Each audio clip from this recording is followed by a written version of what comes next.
Welcome to Vintage Radio Cafe, your #1 channel for relaxing vintage audio restoration.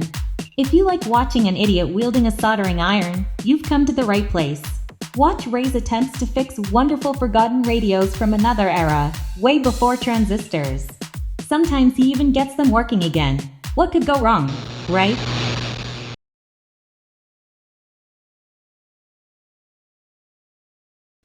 Hello and welcome back, everybody. Yeah, it's been only 2 days since I finished working on the Saba Wildbat 125, which is also the 100. I'll talk all about that later.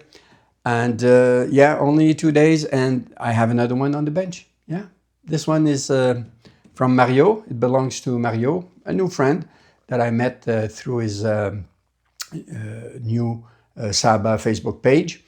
And we were talking about radios and all that, and he spoke about this one. He has many Saba radios, and this one he already started working on the cabinet, and he wants me to look at the electronics because he has so many. At one point, he removed the EC92s, the vacuum tubes for the FM, I believe, and yeah, he put some other ones after that, and he believes they are dead, and already checked them. He's right, so it's not working. Also, the tuner, the automatic tuner in this model doesn't work too well. You know, you feel it. It's vibrating, it's humming, it's making noise, but it's not tuning, which we both believe it might be because of the vacuum tubes. So it's the Saba. Yeah, what does it say here? 300 stereo automatic 11 from 6162. It has 10 vacuum tubes, but there's also a stereo module inside of it with 2 more vacuum tubes. So that's 12 vacuum tubes in all. Radio is huge, as you can see. It's like over 25 inches wide by 16 tall, I believe, and almost 11 inches deep. So since he wants to do the cabinet work himself, I'm not going to do anything on it aside from cleaning the grow cloth. This one's pretty dirty, and we'll have a look at the back and the inside. And I can tell you, it's been in a smoker's house probably for most of its life. It was very, very, very dirty. I cleaned, what I could access without, pulling the chassis out. I did what I could. I cleaned it a little bit, just to see how bad it was, and it was really bad. So we'll have a look at that, but hopefully I won't have to recap it. Well, I know I won't have to recap it because it's been worked on before. That's part of the issue. We're not sure everything was done correctly. I can see some things that, makes me shiver a little bit, the way things were done, but hey, I'm not here to criticize the other technician, the guy that was there before me. But, while I'm at it, I'll check everything that I can, the usual stuff. And yeah, at least we know it turns on. There's no problem with the transformer on this one for once. I think they put just a regular diode in it. I don't think the guy before me added any resistors to drop down the voltage, but we'll check that later. I'm not going to start working on it per se before I get the vacuum tube, so that might take another 10 days, 12 days. I don't know, but at least I can start cleaning it. So yeah, let's have a look at the inside of this thing. Yeah, it's big. Okay, guys, so here you have it. You see the rear panel. I've already unscrewed it. It works exactly like the one on the Wildbat, and actually this radio is very, very similar to the Wildbat. It's just the model up, and yeah, it has a little more connection. Same thing here, pickup, a recorder, and 2 connectors for external speakers, but there's actually another 2 connectors here. It says second loudspeaker, so I'm not sure. And it says here adaptation of 5 ohms. So I don't know exactly what this is. Might be, looks like an amplifier here. But I know this radio is stereo. So I don't know exactly what it is. I'll have to get familiar with this one and look at the schematics more. So the lettering is still visible, but not much. Not much, I'll tell you. It's pretty faded off, faded away, especially at the bottom. But, you know, I can work with that. Besides, I'm not keeping this radio, but it's in good shape, okay? The rear panel is in good shape. So, what do we have here? Well, we have the same kind of things we saw on the Wildbat, except the output transformer for the audio is on top instead of being at the bottom. The power transformer is absolutely massive. It's huge. Voltage, there's no voltage selector. So it's set to work, I believe, at 115. It was made like that, so it was obviously an export model. You have the arrangement of the 10 vacuum tubes here. At the back, you cannot see them, but all the way at the back, there's an EABC 80 and an ECL 80 as well. The two, I think they're ECL 86, the output. Another EABC 80 here, an EF 85, an ECH 81, and on the FM can, you got an ECC, we got two ECC 92s. So let me move around. Ferrite antenna with, you cannot see it, but there's also a kill switch on it. It moves great. The tuning, the main tuning pulley is absolutely massive. It's huge. Must be like 4.5 inches wide. The tuning motor is here, and this could be the problem. There's 4 coils on those, and they should all measure, well, the resistance should be, I think, is 1 k ohms. Yeah, if I remember correctly. And if those are unbalanced, or if the phasing is out, it will not work. But I don't think anything of that, any of those wires were touched, but they were recapped, okay? So we'll have a look at that if the value is correct. Other thing that's unusual, the balance control for the stereo is here.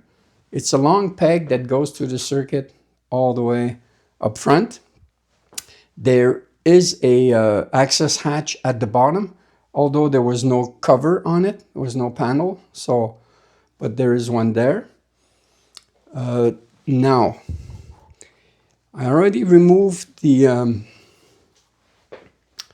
this guy here, the stereo decoder, to be able to clean, you know, all this part I could clean. Everything that I could access from the back, I cleaned, and I stopped about there. So there's about half of it done. But this guy goes here, yeah, like that, and it connects.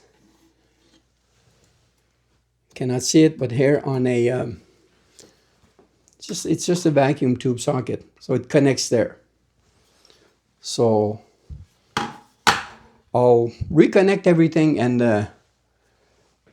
you know, we'll turn it on so we have a listen.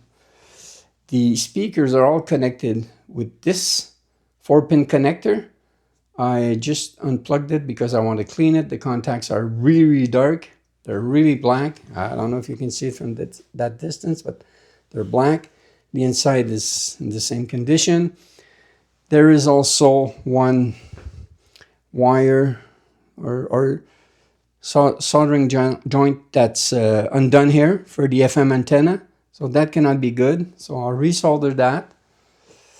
And I cleaned this array of connector for the second external speakers, whatever that means. That means, because there's already 2 there and 2 more there. So I'm not sure what it means. I know looking at the schematics, this switch will kill the internal. Yeah, this will kill the internal speakers and just have the external working. This is neutral, and then you have the external. So in order to clean it, I had to remove it and unsolder those wires. So I'll resolder those, and we'll have a listen. And I'll show you more closely also the inside. Yeah, let me get set up.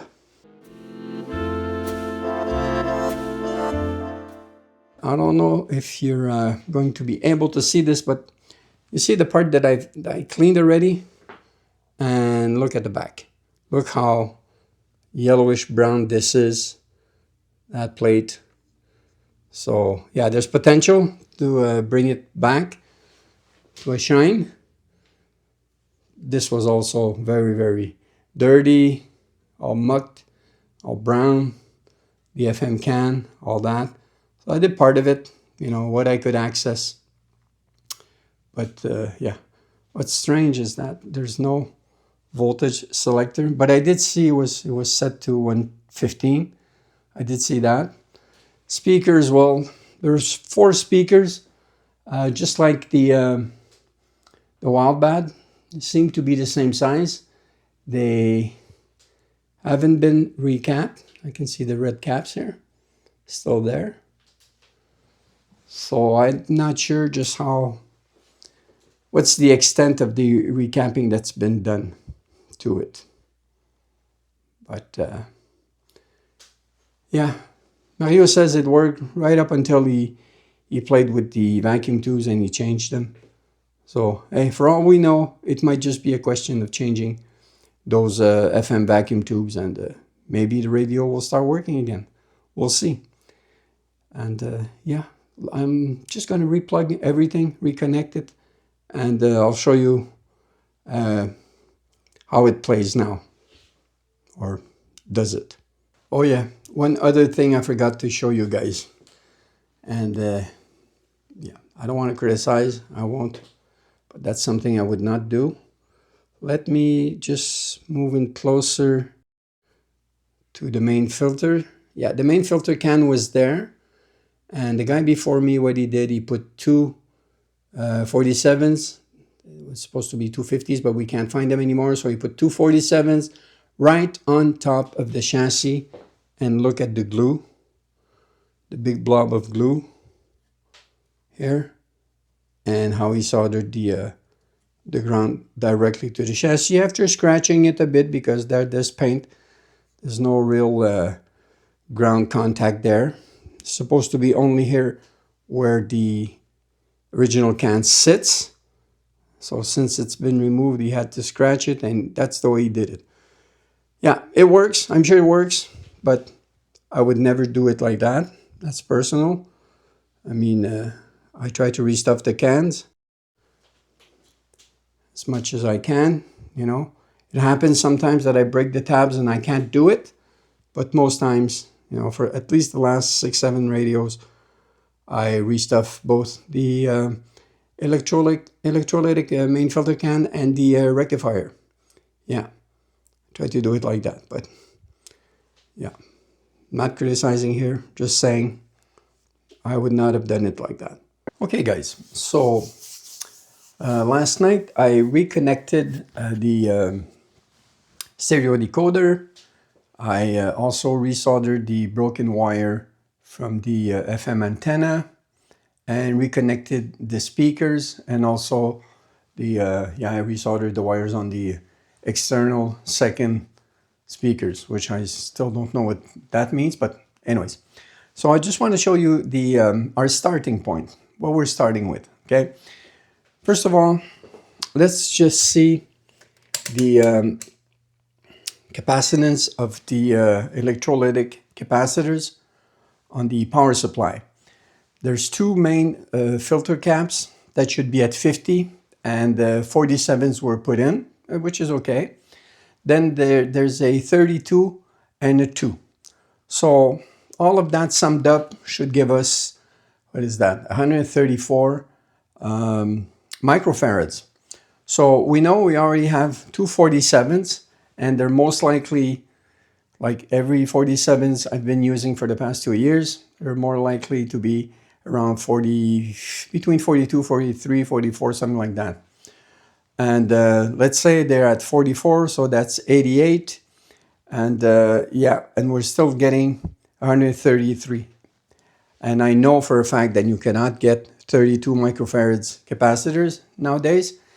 It's either 22s, 47s. You can sometimes get 39s, but they're more expensive and a little harder to get. So I'm guessing the guy before me put three 47s. Instead of two 50s and a 32, he put three 47s plus the two, probably got a 2 microfarad. So we're close. The total is, yeah, it should be 134. It's 130. Yeah, it varies about 134. So it's really, really close. But I don't know. I don't know what's the effect of putting a 47 instead of a 32. Not too sure. Although I don't think it would cause any major problems.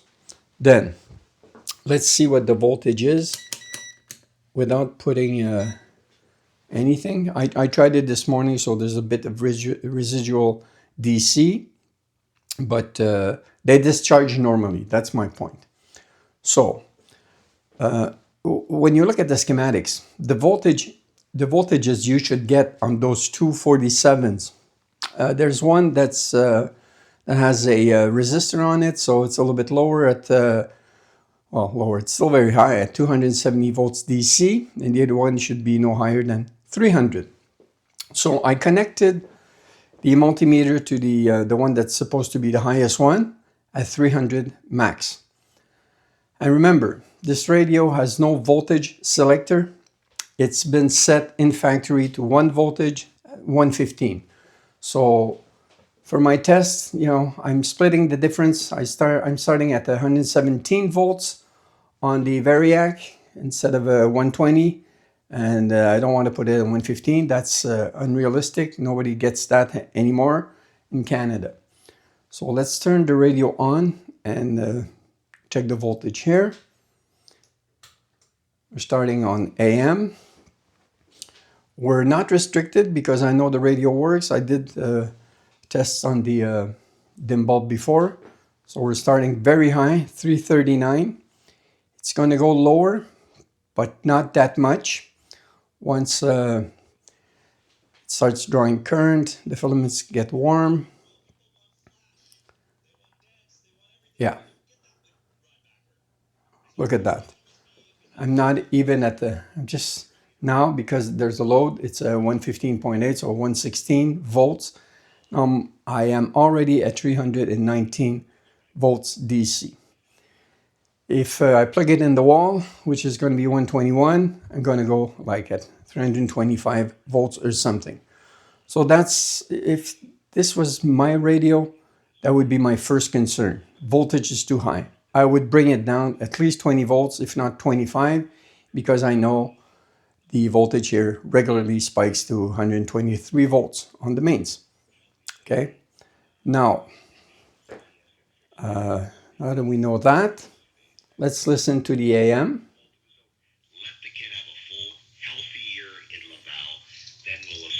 I'm on the strongest station I can get here. I'll put it a little bit higher so you can hear it. Okay. Ferrite antenna works well, but the station is so powerful. Even if I move it, there's very little change. Let's try 800, which is not as strong a station.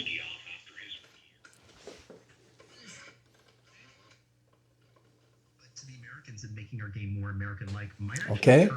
The older demographic that says this is not the game that I love. Voltage remains very high.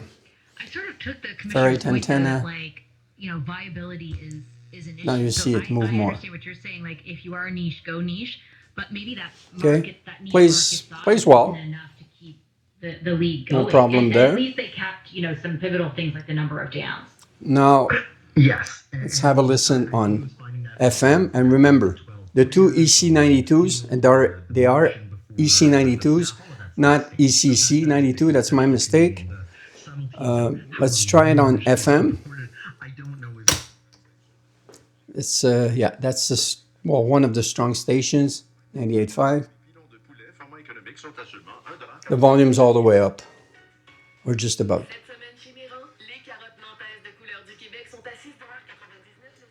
Because the ECC 92s are, well, there's maybe 20% of one working, the other one's completely dead. And the one that's working is very leaky. Is there a difference on stereo? Relaxer dans un fauteuil confortable et oublierez les embouteillages. Léon, confort total. Okay. Chaque année, la rémunération des médecins coûte près de It's a little 9 bit better, milliards de dollars au but it's Québécois. weak, like I said. Pourtant, 200 000 personnes vulnérables n'ont toujours pas de médecin de famille. Remove it from Et près stereo. d'1 million de personnes sont en attente pour une consultation avec un spécialiste. Pour améliorer l'accès aux soins de santé, A little bit better on pour stereo. revoir la façon dont les médecins sont payés. Let's go back Parce que to la santé AM. des Québécois, The game, but maybe try and reach out. See the difference? Just how more powerful it is. So there's vacuum tubes issue. Mario was right. There's vacuum tubes issue with the FM. What I want to show you is really the motor, the automatic tuning, and that system scares me. Okay. So just to make, well, to do a test, the control to activate the motor is right here on this knob. Now it's off. If I put it on, it's probably going to start searching right away and vibrating crazy and make a big noise, probably. Okay, it's vibrating like crazy. Let's try to go back to 700. That's a strong station. It should stop there. Nope. Nope.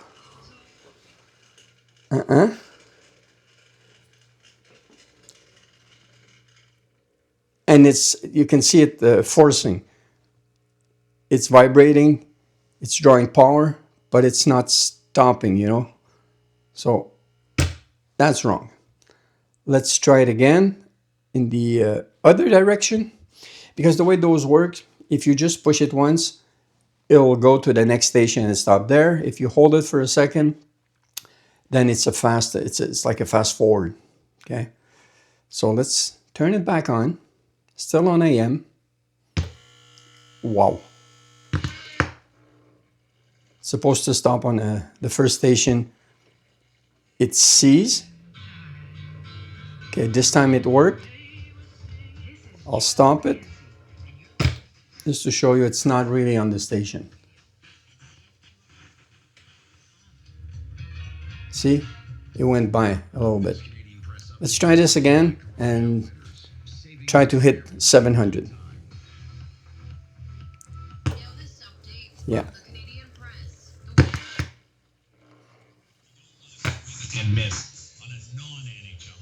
Same thing. It's really noisy.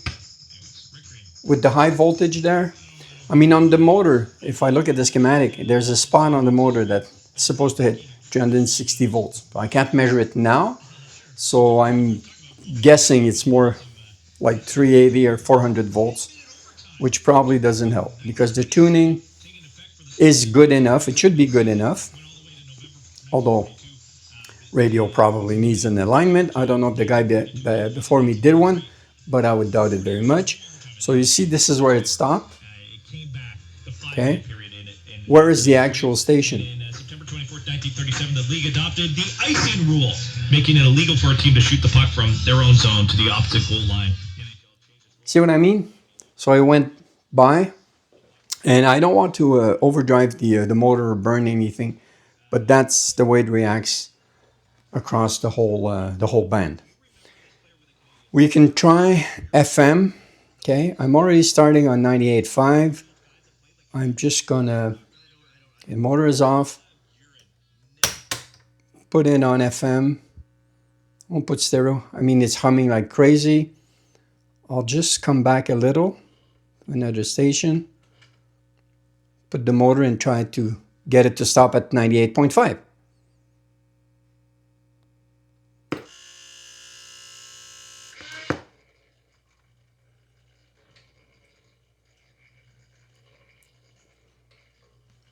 going to stop it there because I know it doesn't work. Okay, like I said, I don't want to break. I don't want to burn anything. AM works fairly good. Let's go back to 800. And with this system, even if the motor is disengaged, you always hear the gearing go. You know, it's not hard, but it's not smooth.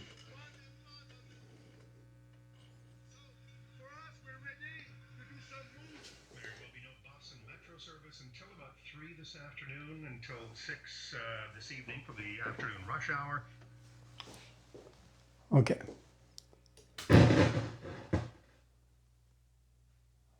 Let's turn it off. We don't need the multimeter anymore. But you get my point, right? Even if we replace the EC92s with brand new ones, this radio, this automatic system, tuner, should do better on AM. So that's why I'm not convinced changing the vacuum tube is going to improve the performance either on AM or FM, but we'll see. The other thing I can see from the back, before removing the chassis from the cabinet, is the guy before me changed the rectifier. He put a diode, something heavy duty, not the kind, the ones that I use, the 4107 that I usually use, put something else. But instead of putting a resistor, like I was sure he didn't do, instead of putting a resistor to drop the voltage, especially since we're running here at 120 volts mains instead of 115, he didn't put a resistor, but he put a fuse. I'll have to check again, but yeah, as far as I can tell, there's only one fuse, like where it's normally, situated at the back of the radio, just on the plate there, where the selector should be, and all the primaries go to the radio, to the transformer, and then the secondaries. That's where the fuse is. There is one there, but now I see there's another one fixed on just next to, on the chassis next to the transformer. So I don't believe that is in circuit from factory. And I don't know what the reasoning of the guy before me was. Maybe he measured the voltage and he saw it was too high. So, hey, to be safe, we'll put an extra fuse. And of course, you know what I'm about to say. I would never do that. I would add a resistor to drop the voltage. So there's no need to put a fuse there. And it's not helping the radio. If the voltage is too high across the board, what's happening? Yeah, I can take voltages, but I know for a fact the filaments are not going to be at 6.3 volts. They're going to be at 7.5 or something like that, which is overdriving everything, all the vacuum tubes, namely, And I don't know, the motor, it's a new system for me. All I can tell is all the guys that have those radios all have problems with that. It's nice, this radio has that system. Other companies did it before. Some have remote, wired remote control for that, but they all have problems with it. Very few of what I saw, and I must have watched like 50 videos in the past week or so, they all have problems with them. Some of them, get them to work better, but usually what I see also, and I don't want to make a generalization here, but I have to. Everything that I've seen, the radio will find the stations in what directions, but they're mostly unable to do it in the other direction, or they come close to it and they do what I did. They just turn it off, they fine tune it. So it's at this point, and again, it's just my opinion. Maybe when I'm finished working with it, I'll have a different view on this system. But what I can see now, it's just a gadget that doesn't always work very well, or seldom work very well. So, not much more I can do right now, not until I get the vacuum tubes, because I want to be absolutely certain all the vacuum tubes are okay before I draw any conclusions, before I open it up. Sooner or later I'll have to, and remove the chassis from the cabinet, if only to clean the grill cloth, remove the speaker and clean all three grill cloths. Okay, so I'll have to do it, but for the meantime, I'm not going to pull it out. Other reason, I finally found a welder who's going to build me a proper chassis holder frame. I might have it this weekend, and I really want to wait until I get it before I remove the chassis. I'm not using my old contraption there, the chassis holder that I made of MDF. This radio is way too heavy. The transformer weighs a ton, so I don't want to use that. I want to wait until I get the proper one. Anyways, I'm still waiting for vacuum tubes. So that's our starting point. I hope I've been clear and that you understand. Very nice radio, sounds nice. It hums quite a bit on AM, which makes me think I didn't do such a bad job on my wild bat, because it sounds better than that at the moment.